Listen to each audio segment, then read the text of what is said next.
Hello everybody and welcome back to Sniper Elite 5 In Depth, where today we will be taking a look at the Kar98k. The weapon for this video was decided by a poll, and if you want to be part of deciding what weapon we do next, then keep an eye on my community tab for further polls. So, without further ado, let's get into this.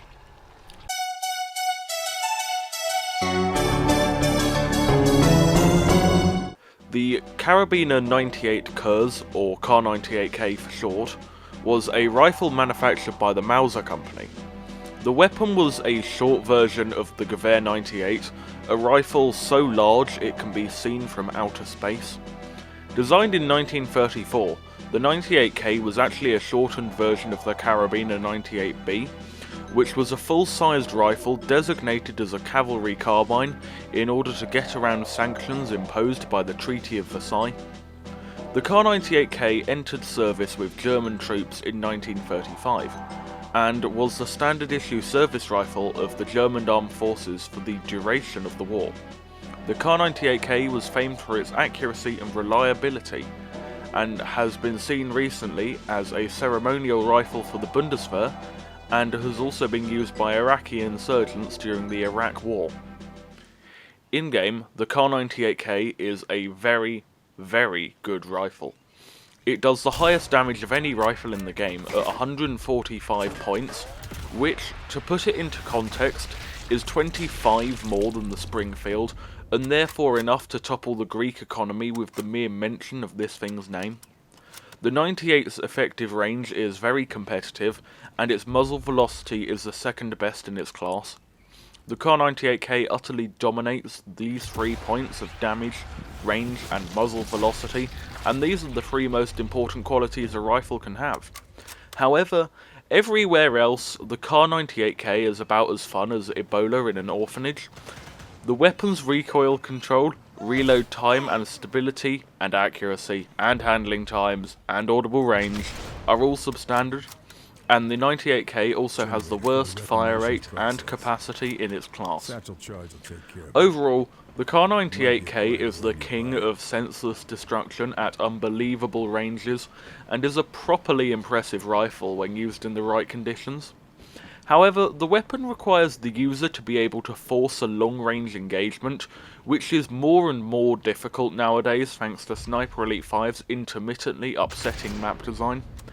You'll want to have a strong submachine gun for close to medium range and a good silenced pistol for stealth, as this thing can do neither of those. If you intend on doing proper sniping, the Kar98k is the go-to, but for mid-range use, this thing is really not your best option. Now I want to go through a couple of custom setups I have for the Kar98k, the first of which is a setup based purely on maximising this thing's damage per shot. For this setup I used soft point ammunition and armour piercing ammo for the usual reasons, the ZF39 scope because it has the highest magnification available, the extended marksman barrel for increased damage and velocity, and the Mark II boys brake for increased muzzle velocity. I also used the small overpressure magazine in order to keep the weight down, and because I only need 3 shots to kill my targets. I used the heavy butt plate for recoil control, and the reinforced band for muzzle velocity, and the M40 high caliber receiver to increase the damage to unbelievable levels. Finally, the laminated beach construction simultaneously increases aim stability and makes my eyes bleed. This setup is simply preposterous. This thing will do 185 damage, which means that limb shots are now a viable way to kill. Soft points can be used to inflict a testicle shattering 259 damage per shot.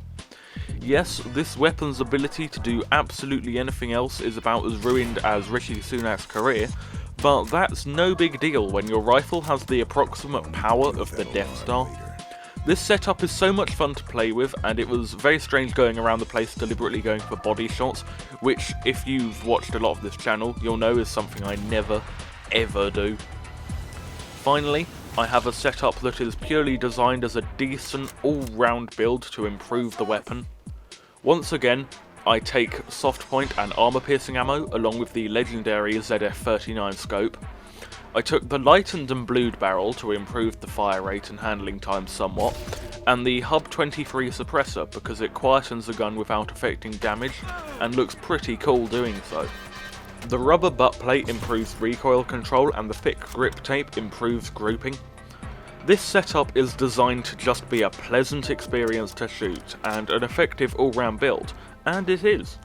The weapon handles admirably in all situations, and whilst it does have some glaring disadvantages, that's the nature of the beast, and this build is pretty good at being a bit more forgiving, stealthy, and more capable at range than the regular build. It isn't a stealth build or a range build, but in the words of Todd Howard, it just works. Thank you everyone for watching the video. Remember to like, subscribe and comment. It costs you nothing and it's a great way to help out the channel. Stay safe and goodbye.